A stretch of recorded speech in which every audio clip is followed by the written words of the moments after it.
Get them now.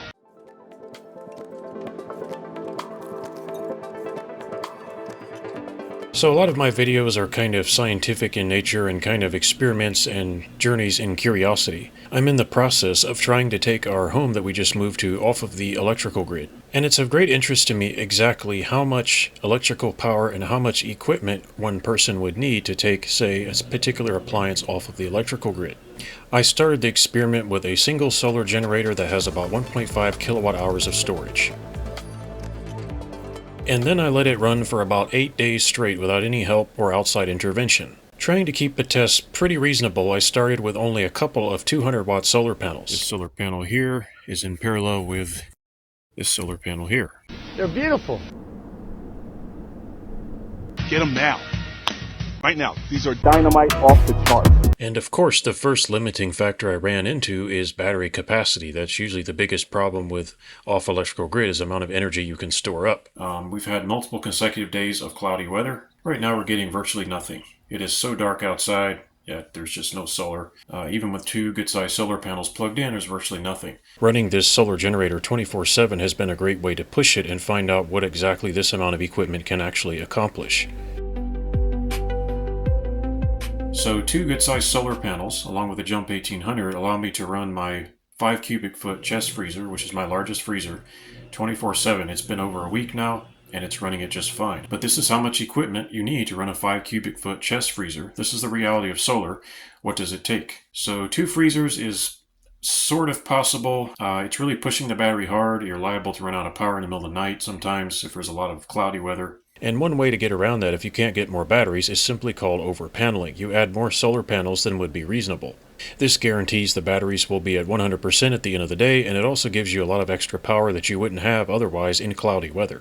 So the reality of solar is that there's almost always a way to get more capability, but it almost always involves spending more money. $10. No way. Really? No way. A single 5 cubic foot freezer, though, is quite reasonable. It will run a much bigger load. The inverter is far more powerful than it needs to be to run a freezer. You can run 2 or 3 freezers. I've tried plugging 3 freezers into this thing at the same time, and it will run them just fine. The problem is, of course, your battery capacity is the limiting factor. It's incredible how much cost is involved just to run a freezer. So how does this test show and demonstrate the reality of solar? The answer is a 5 cubic foot chest freezer might cost, $150, $200. It's not considered to be a high-power appliance, and yet it takes all of this here to run it 24/7 off the electrical grid without any problem. That's an awful lot of equipment just to run a single freezer. It shows you that you can never make power as cheaply as the power company. The power company has what's called economies of scale. When we make our own electrical power, you're never going to get to 10, 20 cents a kilowatt hour because all this stuff is so expensive. It works really well, but it's not cheap. So I don't do solar just to beat the power company. I do it for reasons of freedom and independence. The ability to create and store my own electrical power and run my appliances on my own terms. And if the power grid goes down, well, I can still run my equipment. I just need one of these or some batteries and I can do it myself. You're never going to get cheap power really from a system that is using lithium-ion batteries and charge controllers and solar panels, but you can become your own power company, and so the trade-off is, I think, worth it. I also want to remove and eliminate dependency, so having no ability to create your own electrical power,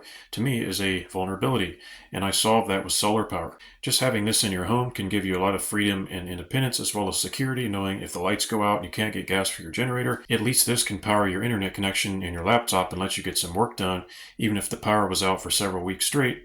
And you don't have to burn any gasoline or listen to a generator going hour after hour. I'm a huge fan of solar generators, and I was buying them many, many years ago when they first started to appear on the market. I've been in solar long before I got on YouTube, and I just think these things are fantastic. People who need to have solar power but don't know a lot about it, plug their solar panels in, push a button and plug their appliances in, and off you go. That's how it ought to be. I think that's awesome. I occasionally review solar generators in this one and the FlashSpeed 1500. I did a pretty good test on them. I ran a bunch of stuff with it, and it passed the test. This is the same unit. It's not a different one. Hopefully this unit will last for many years to come. I guess we'll see. We've got to start somewhere, and we've got the load center right over here. So when I get ready to run my other load center, which is going to be probably in this area, It'll be a lot more convenient to start switching circuits over. We're going to have at least 2 separate systems installed in this area, not just one. So not to cause any confusion, we are going to be using a pure DC photovoltaic system, PV to load, and that's going to run hand in hand with a traditional 12-volt off electrical grid system, one step at a time. I'm wiring my home for 55 volts DC, low voltage, and the entire home is going to operate with 55 volt DC power coming straight out of the wall outlets. And I will put some short clips of that video right here, and if you want to watch the rest of it, the link is in the description. Here's one of the first outlets I installed in the home. This is hardwired into the home. DC coming out of this, not AC. Well, this is going to be getting off-grid one day at a time. The process has actually started a couple weeks ago. There's going to be lots of exciting activity in this area. You're looking at my utility room, really limited space. I'm considering how to increase it, maybe by removing those gray cabinets. I don't really know yet. Everything's still in disarray because of the move. There's going to be batteries over here. There's going to be charge controllers. In here we have the future site of one of our solar farms. There's a lot of work ahead of me, that's for sure. We have our first pair of photovoltaic cables running into the house, but they're just laying on the ground because the installation is not complete. Out of curiosity, I'm using my VTOMAN Jump 1800 to run 3 freezers. Now I know it can handle 1, and it can probably handle 2, but 3 freezers is kind of probably pushing the bounds of what's reasonable. We're just using extension cords for now because obviously the wiring in the house is just going to be a really long project. It's nowhere near done. So we're going to be running some dedicated AC power as well as DC power lines. I've already been under the house multiple times. It's going to be a lot of work. This is a battery that you'll be seeing more of in probably a future video. This is a really big 12-volt battery, and I'm testing that. And as part of the test, I'm going to use it to take my house off the electrical grid. That's going to be a process though. I have to spend quite a lot of time and also money to get everything installed, but we're getting there one day at a time. I've got one of my favorite trusty charge controllers from the shed. I'm waiting for some lumber to build the power walls, and the other thing is weight is a problem, so I had to remove some heavy stuff that was over in this corner. I don't want to have too much weight on the floor here. So this is going to be the nerve center of our new off electrical grid power system for this house that we've moved to. I'm starting over. The last house, we had a ton of batteries. I was able to salvage a lot of that gear, and it should help us out.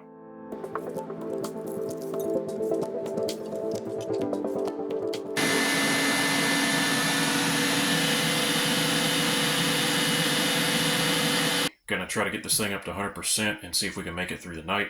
But running it day after day is a real test that really pushes the unit. So we're gonna see what happens. As far as the wattage, it's fine. The inverter can handle it. I just heard my freezer kick on. Yeah, I think we're running 2 freezers now. Let's see. That one is off. Yeah, I'm going to say that we're running 2. Let's go check the other one. Yes, we're running 1 freezer. This is the biggest freezer. It takes the most power. And you can hear it running. And there's the wall outlet it won't be plugged into anymore, which is great.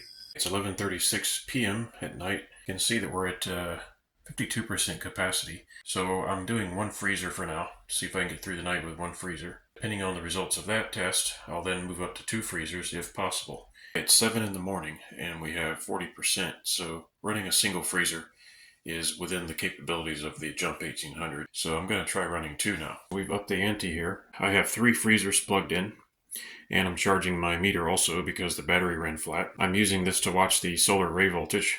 So right now we're getting 105 watts in, 49% capacity, 7 hours it says. Of course it's a little bit difficult to go by the hours there because the freezers turn on and off constantly. But we will see at the end of the day.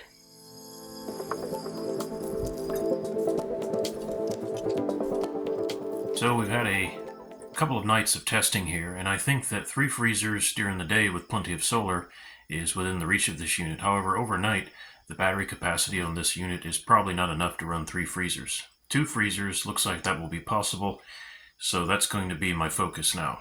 And also, I don't really like cycling or deep cycling the batteries on these solar generators. The Jump 1800, you have about a kilowatt to work with. You don't want to run it down all the way. It's not good for it. You want to have a reserve of power for cloudy days. So I'm confident that 1 freezer is totally doable, as long as it's not a huge one. And 2 freezers is kind of challenging, and 3 freezers doesn't make sense. Although the unit can physically handle those freezers, you have to keep the battery capacity in mind. So this is kind of like an experiment in the process of the work that's going on here to learn more about solar and see what the reality of solar really is. I often talk about the reality of solar in older videos, and you have to be able to calculate how long you can run your loads and appliances. Anyway, I thought this experiment would be fun and interesting and educational. Today we're having a terrible cloudy, cold day, so we're getting some solar, and I'd be interested to see if I can reach 100% today. I kind of doubt it, but I will try. Here is the other freezer I'm trying to run. This is the mid-sized one. A little bit smaller, but it still takes a good amount of power. I also have this smaller freezer. This is the smallest of the group, and this one is just a temporary emergency freezer. It is a valid load. However, I don't think I'm going to try to run this overnight. I think 3 freezers overnight is asking too much. And more reality of solar. So with those two 200-watt panels, I'm only getting 19 watts. It is in the morning right now, but that's not a lot of power. 43%. It's always cloudy weather that shows you what your system can really do.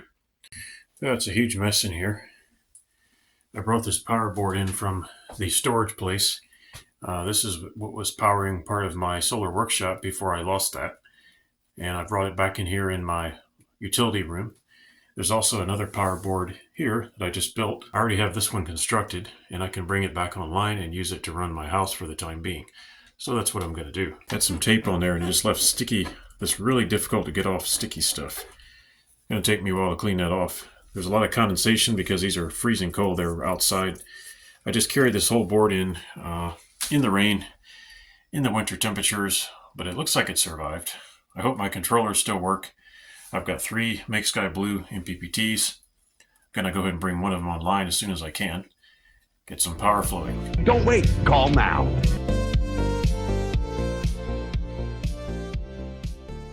Really? No way. Folks, I hope you liked this video. If you did, please leave it a thumbs up, subscribe, and leave me a comment if you have time. Thanks for watching, and I hope to see you next time.